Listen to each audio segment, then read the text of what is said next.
Online अध्ययन अध्यापन वर्गात सर्व अधिकारी वर्गांचं आणि विद्यार्थी मित्रांचं स्वागत करतो. मी Rajesh Patil, Ganeshbagh municipal secondary Marathi school, Kurla west. Subject English, standard 9th. आज मी तुम्हाला इयत्ता 9वी युनिट 4 4.3 सिल्वर ही पोएम आपण आज अभ्यासणार आहोत. In our day-to-day life, there are many types of metal we see around us. We can say copper, gold, iron, silver. These are very important metals for us. So today we are going to learn silver. Means in this poem, silver means moonlight. आपण या कवितेमध्ये मूनलाईटच्या प्रकाशाविषयी silver ही जी उपमा आहे ते चंद्रप्रकाशाला दिलेली आहे, ती आपण या पोएम मध्ये अभ्यासणार आहोत.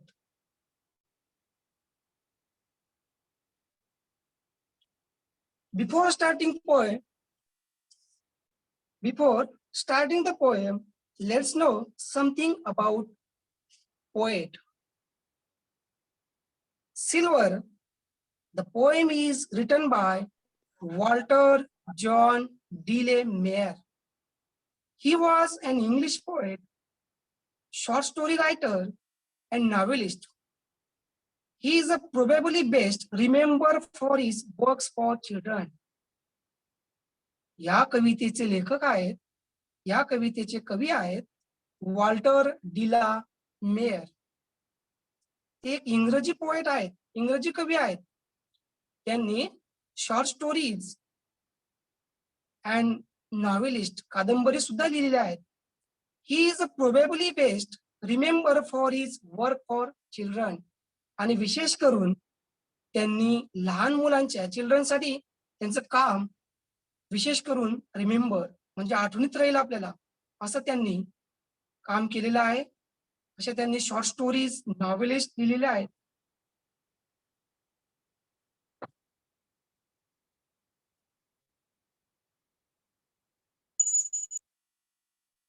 He was born in 1873 in England and died also in England in 1956. The poem Silver was first published in 1913 in his book for children Peacock Pie. बघा, ती जी पोएम आहे सिल्वर ती पहिल्यांदा पब्लिश झाली, प्रकाशित झाली ती 1913 मध्ये. The Bookworm program conducted a poll to find the nation's favorite poem in 1995. त्यानंतर Silver was voted number 63 out of the top 100 poems.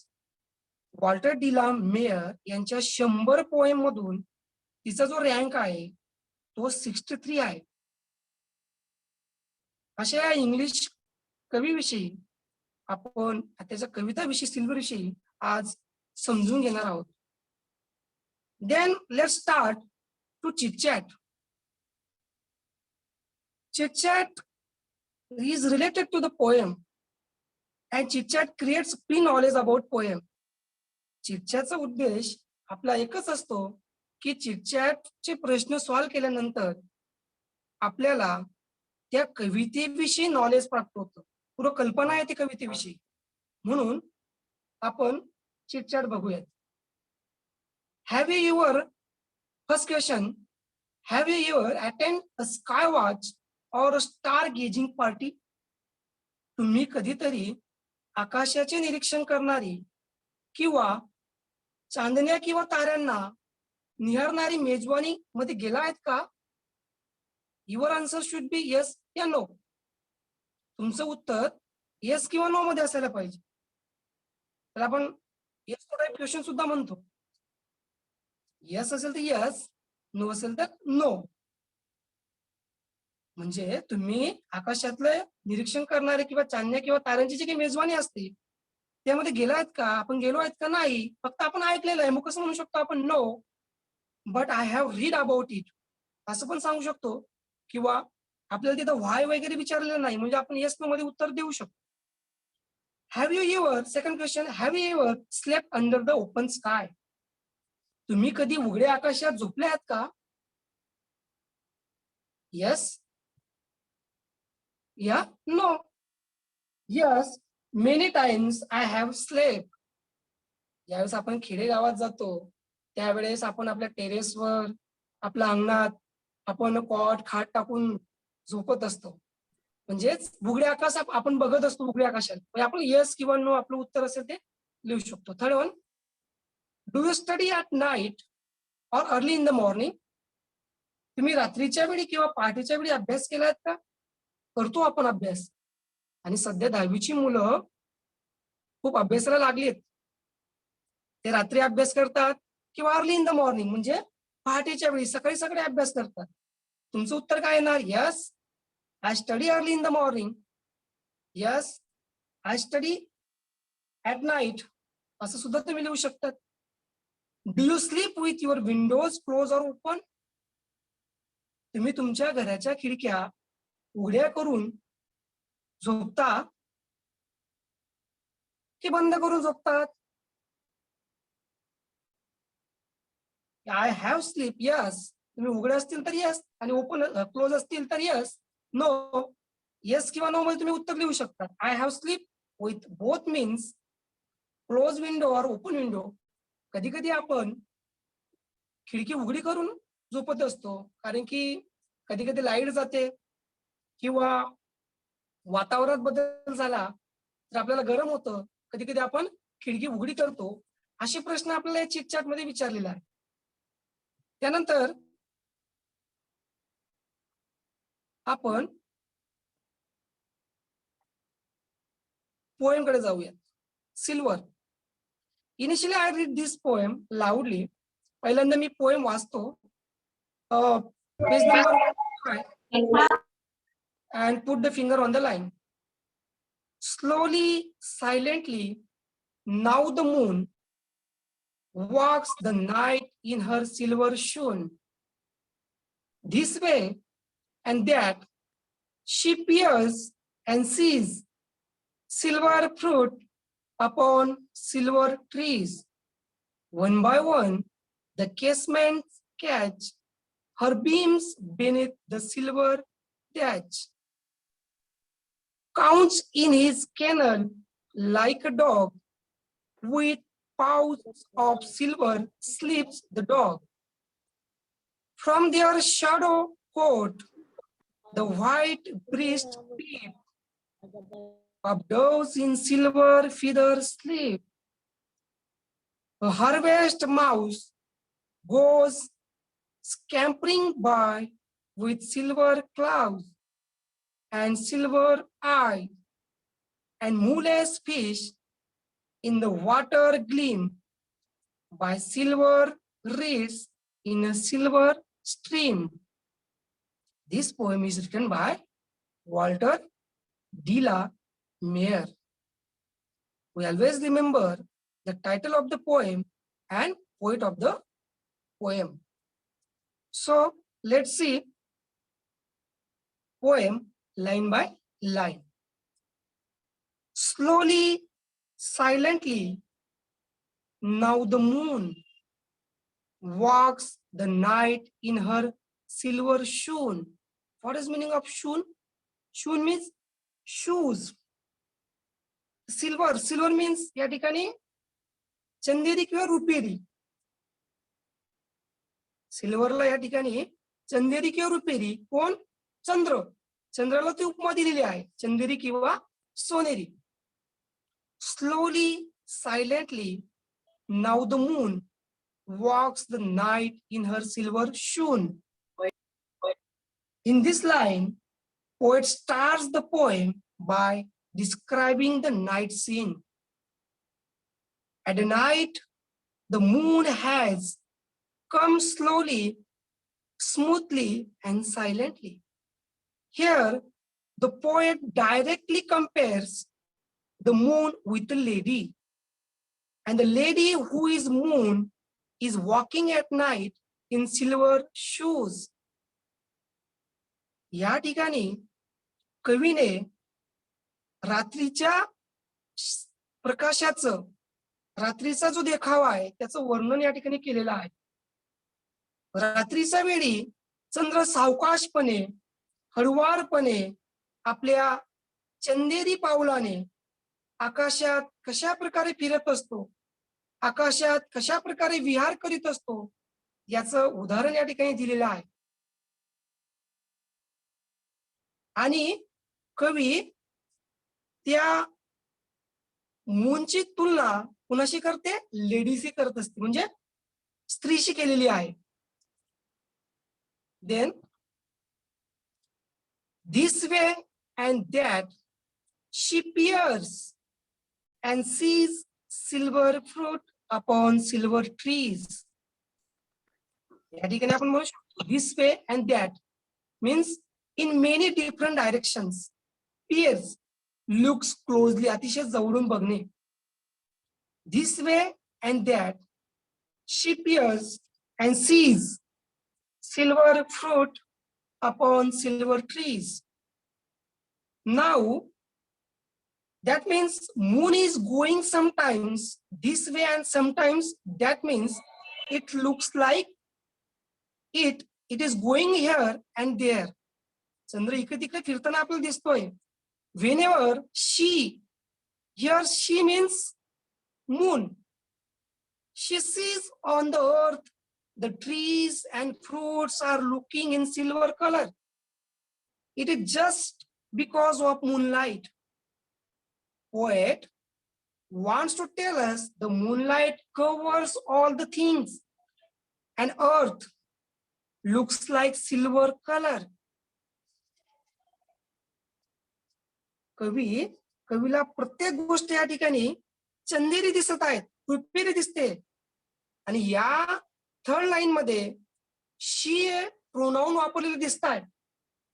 English मध्ये शी हे सर्वनाम वापरून त्याला स्त्रीलिंगी समजलेले आहे. आपण मराठीमध्ये तो चंद्र म्हणतो, पण इंग्रजीमध्ये आपण काय लावलं त्या ठिकाणी त्या चंद्राला स्त्रीलिंगी दाखवलेलं आहे. म्हणून शी हे सर्वनाम वापरून आपण त्या ठिकाणी कवीने सांगितलेलं आहे. दुसऱ्या लाईन मध्ये पण आपण बघू शकतो walks the night in her silver shoon, her वापरलेला आहे. म्हणजेच या ठिकाणी शी हे सर्वनाम चंद्राला वापरलेलं आहे. मग या ठिकाणी पोएट सांगतोय की moonlight covers all the things and अर्थ लुक्स लाईक सिल्वर कलर. म्हणजेच जे काही तो चंद्र जो आहे तो डोकावून पाहतोय, त्या चंदेरी झाडावर जी काही चंदेरी फळं आहेत, सिल्वर फ्रूट, ती सुद्धा आपल्याला त्या चंद्रप्रकाशात रुपेरी दिसतायत, चंदेरी दिसतायत. Third line, one by one the casements catch her beams beneath the silver thatch. Thatch means roof made of grass of leaves, म्हणजे छप्पर, गवताने बनवलेले छप्पर, घराचं छप्पर. Casements means विंडो, किंवा आपण त्याला बिजागऱ्यावर उघडणारी जी खिडकी असते ती पण केसमेंट आपण त्याला म्हणू शकतो. Moon stars to move forward and upward. चंद्र इकडे तिकडे फेऱ्या मारतोय. Its light is reflecting on the windows. आणि त्याचा जो प्रकाश आहे तो प्रकाश त्या खिडकींवर पडतो आहे.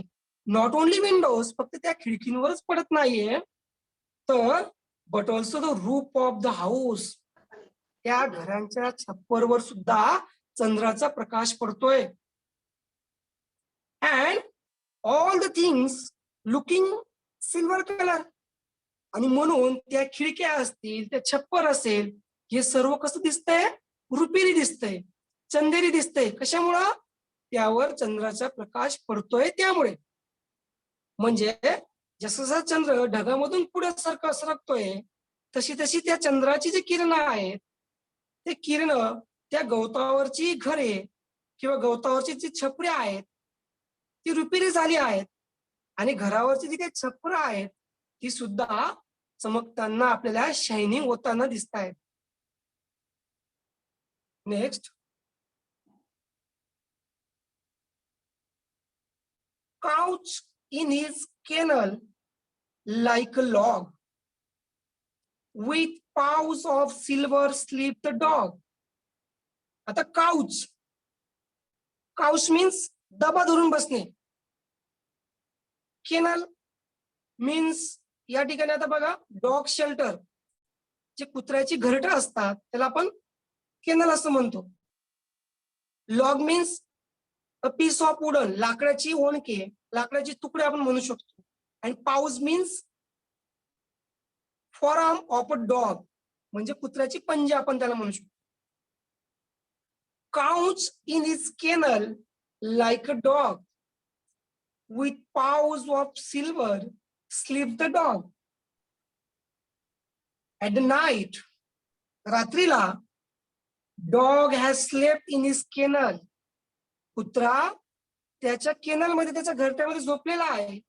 And it looks like a piece of wood at night. And moonlight falls on the paws of the sleeping dogs. त्या कुत्र्यावर देखील, त्याच्या घरट्यावर देखील मूनलाईट पडताना आपल्याला दिसतो आहे. अँड पाऊस ऑफ द स्लीपिंग डॉग, आणि कुत्र्याची जी काही पंजे आहेत, ती जी बाहेर आलेली पंजे आहेत, त्यावर सुद्धा आपल्याला सिल्वर दिसतंय, म्हणजे चंदेरी दिसतंय. म्हणजे त्या ठिकाणी सुद्धा मूनलाईट पडलेला आपल्याला दिसतोय कुत्र्याच्या घरट्यावर. आणि कुत्र्याची काही पायाची पंजे, हाताची पंजे आहेत, पायाची पंजे आहेत, त्या ठिकाणी सुद्धा ते आपल्याला सिल्वर दिसतंय. From their shadow coat, the white breast peep of doves in silver feather sleep. Doves means kabutare. Shadow coat, a nest which is under shadow, म्हणजे सावलीत असलेलं घरट, खुराड. Peep means डोकावणे, to see, to look up. Feather, harvesting feather. Feather means having feather, sorry, म्हणजे पंख असलेली.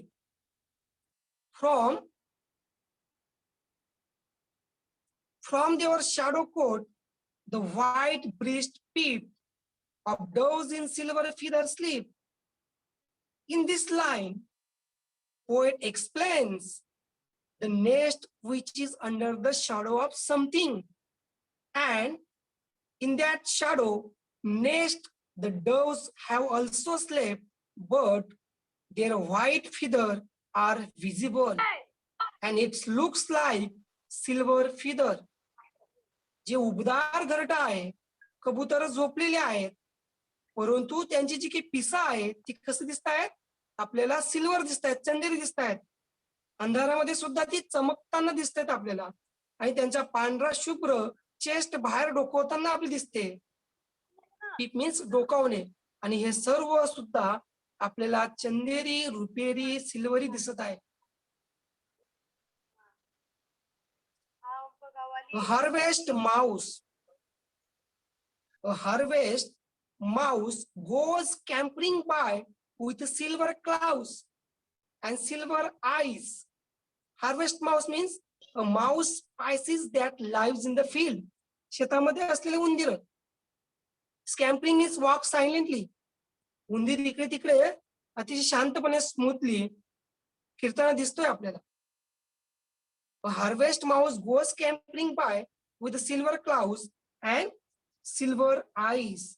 In this line, poet says a mouse that lives in field where the crops are taken. ज्या ठिकाणी पिकं घेतली जातात शेतामध्ये, त्या ठिकाणी mouse is walking very silently from one place to another.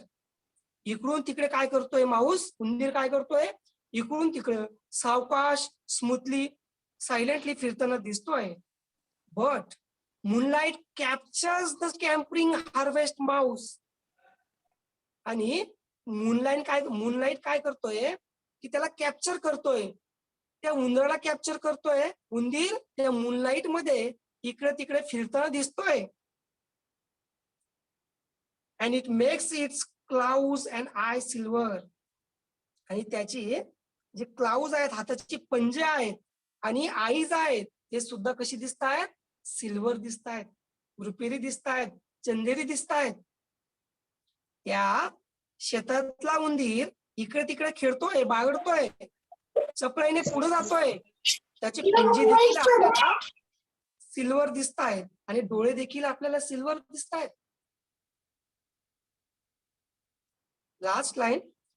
And moveless fish in the water gleam. Moveless म्हणजे न हलणारा, न हालचाल करणार. And the moveless fish in the water gleam by silver reeds in a silver stream. Moveless, not moving, stop. Gleam, shining. Reeds, a type of grass, गवताचा एक प्रकार. Stream, प्रवाह, a small river. And moveless fish in the water gleam by silver reeds in the silver stream. In this line,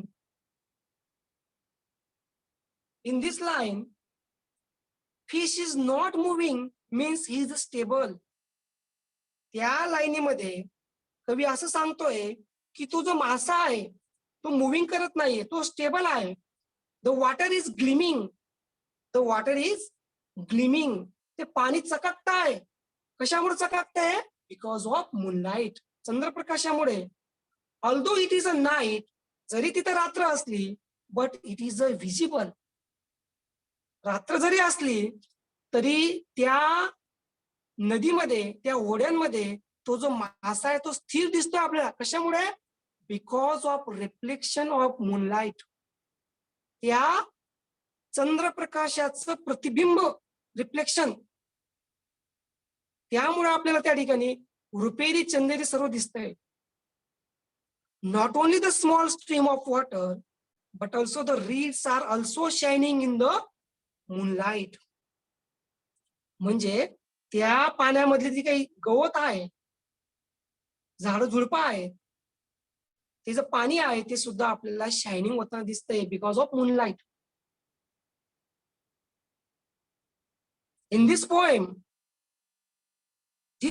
is totally about moonlight. Every object are covered by moonlight, and everything, every creatures on the earth looks like silver because of moon and its beauty and its light. Poets describe the beauty of moonlight. In this poem, लक्षात ठेवा, आपल्याला appreciation of the poem मध्ये येतं. ते appreciation of the poem मध्ये central idea किंवा theme म्हणून आपल्याला 2 मार्काचा प्रश्न आहे. त्यामध्ये आपण लिहू शकतो, this poem is totally about the moonlight. Every objects are covered by moonlight and every creatures and everything on this poem, it looks like silver because of moon and its light. Poet describes the beauty of moonlight. या कवितेमध्ये जे कवी आहेत Walter टिला mayor यांनी G silver नावाची poem आहे, ती silver ही उपमा दिलेली आहे चंद्राला.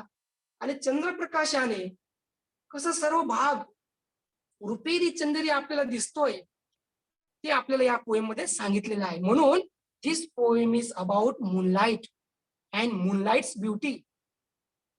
आपण सेंट्रल आयडिया मध्ये लिहू शकतो. अशा पद्धतीने आपण पोएमचा अभ्यास केलेला आहे, आपल्याला समजले देखील असेल. Then let's see the workshop of this poem. First question: if you were asked to draw a detailed picture of scene describe in the poem what objects, animal, natural features, etc. will you show in the picture make list. या कवितेमध्ये कोणकोणते pictures, कोणकोणते describe वर्णन केलेलं आहे, असे object काय काय आहेत, असे कोणकोणते प्राणी आहेत, नॅचरल फीचर्स कोणकोणते आहेत, ते तुम्हाला लिस्ट तयार करायची आहे.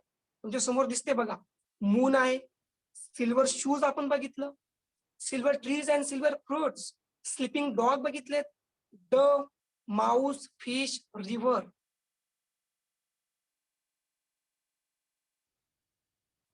Then write the rhyming words and rhyming scheme of the poem.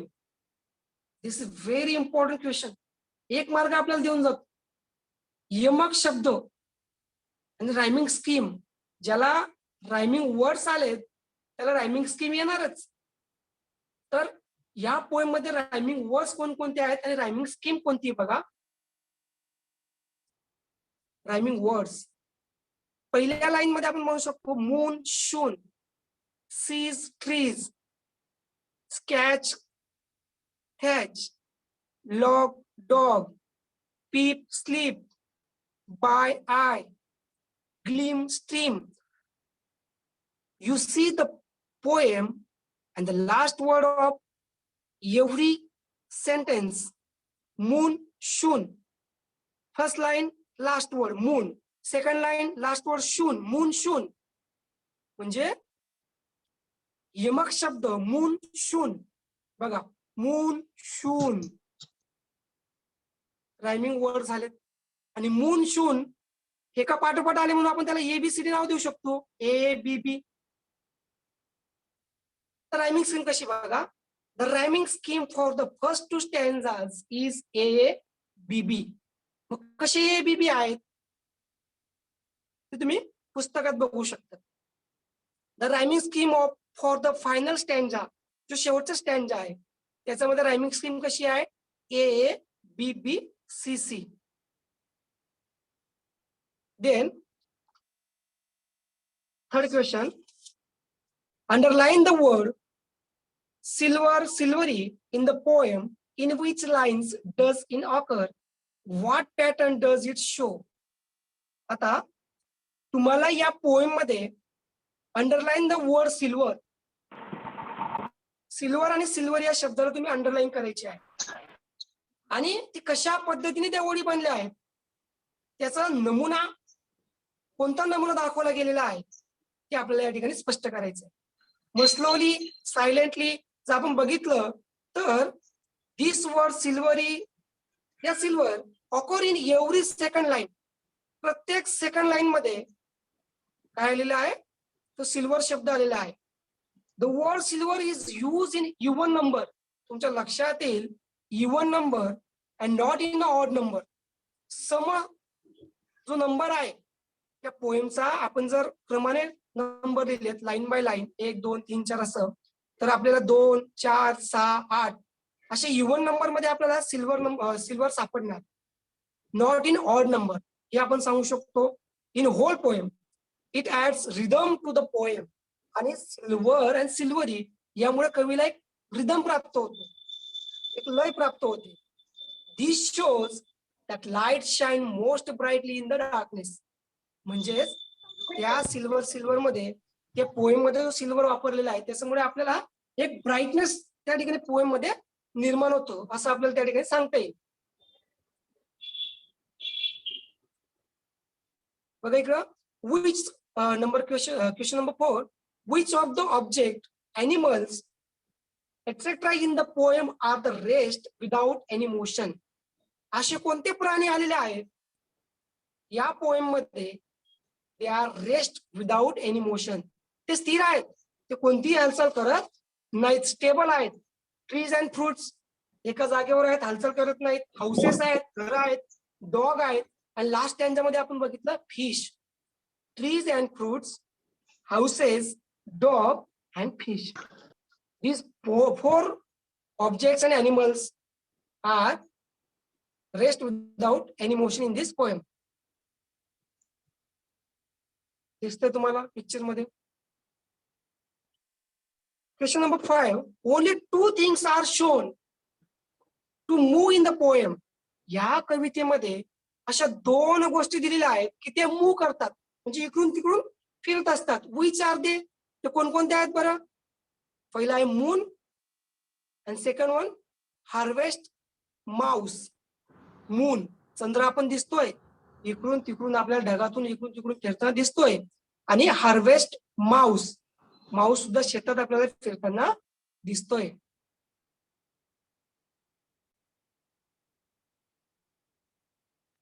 Then आता आपल्याला ऍप्रिसिएशन येत असतं पोएमचं.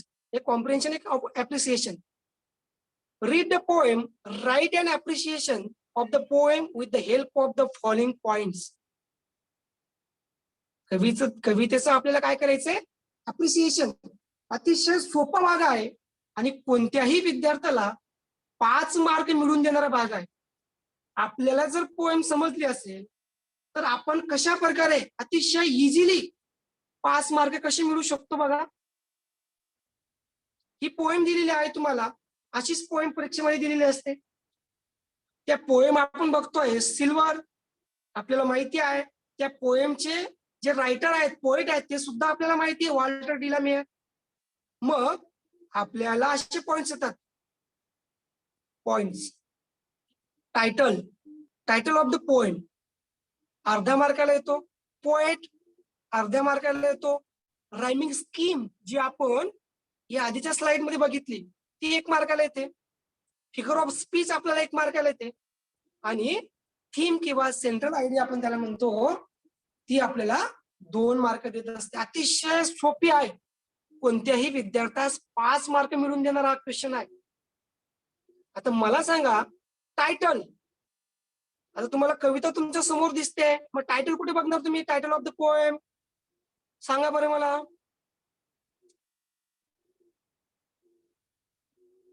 टायटल सांगता येईल का? टायटल काय आहे त्या पोएमचं? टायटल नेहमी कवितेच्या वरती दिलेलं असतं. सिल्वर ते टायटल आहे. आपण फक्त टायटल समोर सिल्वर जरी लिहिलं तरी आपल्याला अर्धा मार्क मिळतोय. पोएट, पोएट कुठं असतो? कविता संपल्यावर. वॉल्टर डी ला मेयर, ते नाव लिहून टाका तिथं, पोएट. रायमिंग स्कीम, आता या ठिकाणी तुम्हाला बोललो मी, मून, शून, सीज, ट्रीज. आता मून आणि शून दिलेला आहे. मून याला आपण काय लिहिणार? मूनची जोडी कोणती आहे? शून, म्हणून ए ए. सीज, ट्रीज, बी बी, अशा पद्धतीने. फिगर ऑफ स्पीच कोणता आलेला आहे? त्यानंतर थीम काय आहे, सेंट्रल आयडिया काय आहे, ते आपण आता बघूया. बघा title, the title of the poem is silver. आपल्या त्या कवितेमध्ये टायटल दिसत आहे सिल्वर, इजी आपल्याला अर्धा मार्क मिळतो. Second point is poet.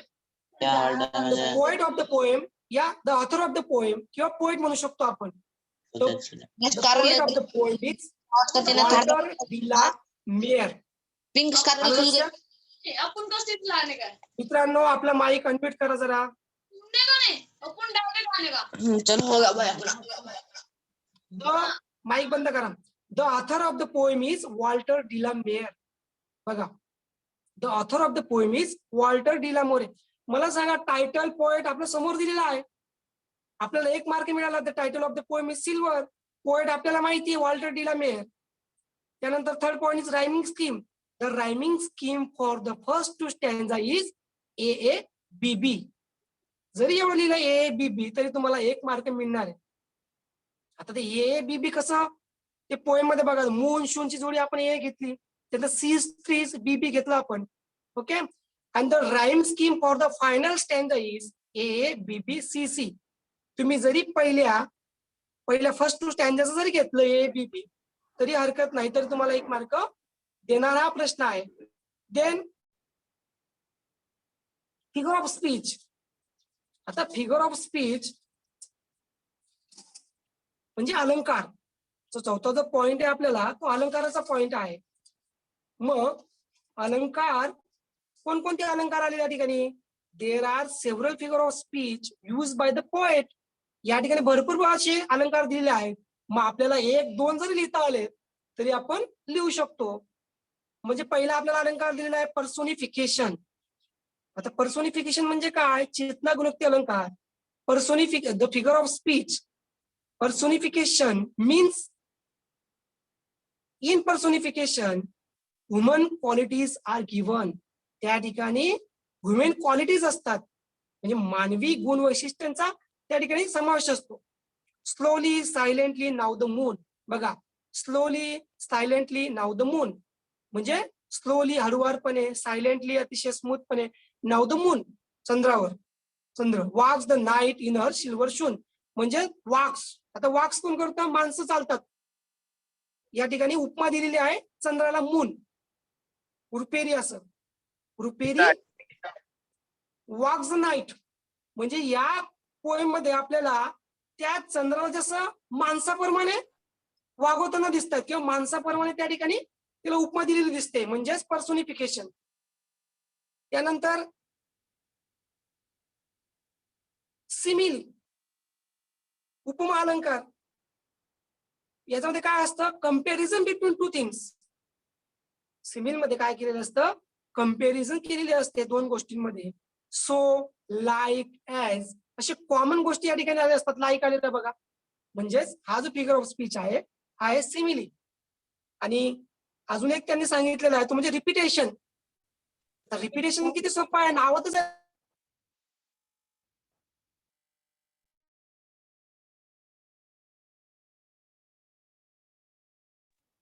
Repetition. The word silver is repeated 9 times. Repetition म्हणजे काय? वर्ड या group of word are repeated. एखादा शब्द असेल कवितेमध्ये तो पुन्हा पुन्हा रिपीट होताना दिसतोय, किंवा ग्रुप ऑफ वर्ड पुन्हा पुन्हा रिपीट होत असेल तर आपण त्याला रिपिटेशन म्हणू शकतो. रिपीट म्हणजे रिपिटेशन. आणि जर आपण रिपिटेशन, अलिट्रेशन हे अलंकार प्रत्येक कवितेमध्ये म्हणजे 90% कवितेमध्ये असतातच. जर आपण व्यवस्थित बघितले तर रिपिटेशन हा अतिशय सोपा आहे. आपण जरी 2 फिगर ऑफ स्पीच लिहिले, रिपिटेशन, त्यानंतर सिमिली आणि त्यानंतर पर्सोनिफिकेशन, तरी आपल्याला 1 मार्क या ठिकाणी मिळणार आहेत. त्यानंतर लास्ट पॉइंट जो असतो तो म्हणजे सेंट्रल आयडिया किंवा थीम. ही काय असते? ही असते आपल्याला ती पोएम कशाविषयी आहे, त्या पोएम मध्ये नेमकं काय सांगितलेलं आहे ते आपण आपल्या भाषेत लिहू शकतो. This poem is about moonlight. कशाविषयी आहे? चंद्रप्रकाशाविषयी आहे silver poem. This poem is about moonlight. In this poem poet describes the night scene by comparing the moon and its beauty. रात्रीचं त्या ठिकाणी वर्णन केलेलं आहे कवीने, हे आपल्याला माहिती आहे. The moonlight covers the whole earth. पूर्ण पृथ्वी त्या मूनलाइटने काय केलेली आहे? कव्हर केलेली आहे. And every object looks like silver. आणि त्यामुळे काय होत आहे? जिकडं तिकडं रुपेरी, चंद्री आपल्याला दिसत आहे, असं आपण लिहू शकतो. किंवा जर नाहीच आपल्याला काही लिहिता आलं तर आपण काय म्हणू शकतो त्या ठिकाणी? This poem is about moonlight एवढं जरी लिहिलं आणि this poem is very beautiful, it is very easy to understand, the poem tone is very the tone is very beautiful असं जरी लिहिलं तरी तुम्हाला एखादा मार्क मिळू शकतो. पण प्रॉपर त्या कवितेमध्ये काय दिलेलं आहे तुम्ही 3 ते 4 लाईन तुम्ही लिहायला पाहिजे, म्हणजे तुम्हाला 2 पैकी 2 मार्क नक्कीच मिळतील. अशा पद्धतीने तुम्हाला सिल्वर पोएम समजली असेल अशी आशा करतो आणि त्याचं ऍप्रिशिएशन देखील समजलं असेल. आणि नक्कीच जर तुम्हाला हा प्रश्न आला तर नक्कीच तुम्हाला 5 पैकी 5 मार्क मिळतील अशी आशा करतो. धन्यवाद. थँक्यू.